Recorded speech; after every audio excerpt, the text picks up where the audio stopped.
这个呢是美国的甜品，美国的甜品呢主打的就是一个齁甜，但是呢管饱。这个呢是咱们中国的甜品，咱中国甜品玩的就是一个创意米粉。但是如果你问我哪一款甜品称得上是甜品之王，那必然的是手上的这款西班牙巴斯克蛋糕。2019年呢，巴斯克蛋糕横空出世，从西班牙一个名不见经传的小酒馆，一路横冲直撞，拿下了2019年《纽约时报》年度甜品。很多人说，虽然它长得其貌不扬，但是它的口感就像初恋一般丝滑。所以今天这一期，我们就一起前往西班牙的巴斯克地区，我们一探究竟。Hello， 大家好，我是邱小周。我现在呢在西班牙的巴斯克地区。我们刚刚呢一路呢从上海坐了30多个小时的飞机，转了整整3趟机，才来到这个名不见经传的小镇。今天的这个站呢，我不为自己要啊，我为我的好兄弟铁定要一要。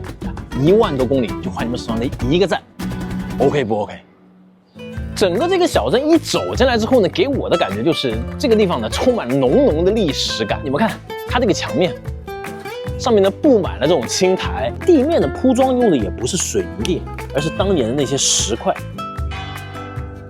你们看到这个城墙都老到掉渣了，就感觉一直挖能挖出孔来，看到吗？虽然这个城市呢和伦敦、巴黎这些国际化的大都市没得比啊，但是这个城市呢却是全球范围内每平方米米其林星星分布最多的城市，是整个欧洲妥妥的美食之都。而我们今天去打卡的这间餐厅呢，就在我身前的这个名不见经传的小巷子里面。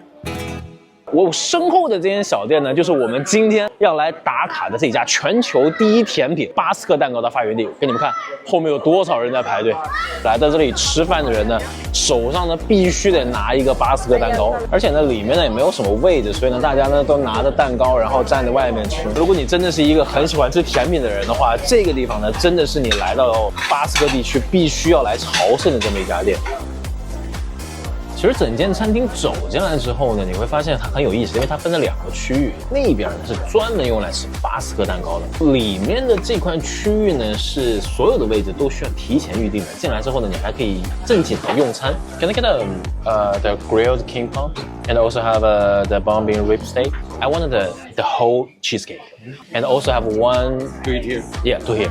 正式上菜之前呢，其实说一个非常有意思的小点啊，兰州的小伙伴呢应该都知道，就是兰州拉面呢，在你们当地都叫兰州牛肉面。巴斯克蛋糕呢，来到这边之后呢，其实有异曲同工之妙，就是在当地呢，他们也不叫巴斯克蛋糕，而叫芝士蛋糕。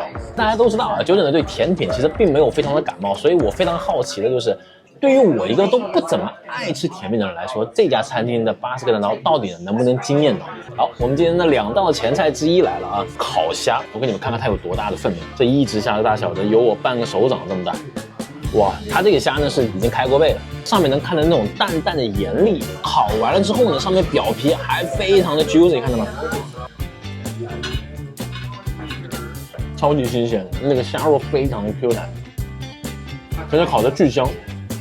我们今天所在的一个巴斯克这个城市呢，就是一个沿海城市，所以你来到这边呢，如果你选择吃海鲜的话，大概率不会踩雷。海鲜呢，只要够新鲜，然后个头够大，产地够好的话，这个海鲜呢不能做的难吃到哪里去。所以海鲜并不能体现这家餐厅的实力。我们看看后面的菜呢，还有什么不一样。好，我们今天的第2份前菜牛排来了。正经来讲，牛排当然是算正餐了，但是我们今天的目的呢是为了最后的这个 part 来的，所以牛排今天呢也算是前菜。我一般吃牛排，正常的话呢都是吃5成熟的，但是今天我们来尝一下3成熟的牛排。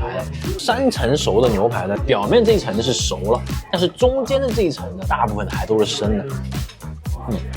不知道我们视频前的小伙伴呢，你们平常吃牛排最低能接受什么熟度牛排？这间餐厅的牛排呢，它经过熟成，它把这个牛排当中那些比较难嚼的那些筋络给它软化掉。如果你这个牛排是熟成过的，然后产地够好，部位够好，你想把这个牛排做的难吃，本身呢也是件很困难的事。所以这间牛排店的牛排，有点东西，但是呢也不能体现他们的水平。好吧，我们2道简单的前菜吃完，好，那我们今天的正餐马上就要来了。说句实话，这还是九九的第一次把甜点当做一道正儿八经的菜点。这个呢，就是巴斯克蛋糕的完整形态，拿在手上你会感觉哇，这个蛋糕就像是一个烤焦了的芝士蛋糕，非常的丑。但是呢，很多人说虽然它长得丑，但是它尝起来的味道呢，像是初恋的味道。我们视频前有没有人知道初恋是什么味道？哎，把你的这个答案呢写在弹幕上。没有谈过恋爱小伙伴呢，你们就不用写了啊。这个完整的蛋糕呢，舅舅肯定吃不掉的，所以呢，我想把这个蛋糕一会儿带走，我还单独点了一份切好了的巴斯克蛋糕。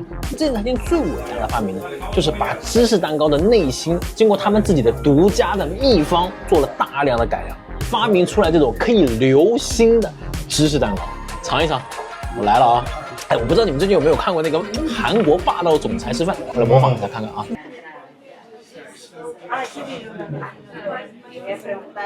哇，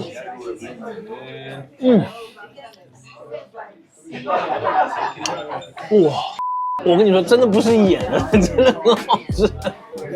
它的甜度呢，把控的刚刚好，就是一点都没有齁甜的感觉。就它的里面呢，真的是流心，就里面是一种完全液体的形态。就它的表面这层焦糖的部分呢，你入口之后会感觉它有一点像焦糖布丁的口感，但是呢又不像焦糖布丁那么的硬。就我一个不爱吃甜品的人，我都觉得哇，好惊艳啊这个口感。它的这个奶味非常非常的浓郁，因为整个巴斯克地区呢，都是最好的这个奶源的产地，也难怪它这个蛋糕呢能做得如此的惊艳。巴斯克蛋糕的丑呢，也是这款蛋糕的一个非常有代表的一个特点。我觉得这也是这款蛋糕本身的一种不完美的外表，但是呢，却恰恰的映衬了完美的内核。说句实话，这一次来到巴斯克地区尝到了正宗的巴斯克蛋糕之后呢，我必须要说，原来我并不是一个不爱吃甜品的人。无论呢是从它甜度的把控，还是它这种非常特殊的口感，以及它的外表和它内心的这种反差，我都觉得这款蛋糕呢做到了极致。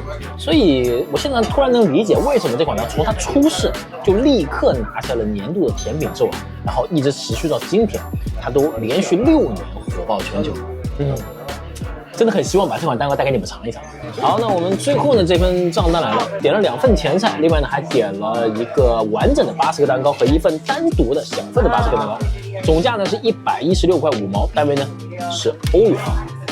那一个完整的巴斯克蛋糕的售价呢是49欧元，那一份小份的就那2块的价格呢是6欧元。怎么样？你们觉得这个价钱贵吗？好，这就是我们这期视频的全部内容。如果喜欢这期视频呢，记得给我们视频一键3连。那我们下期节目见，拜拜。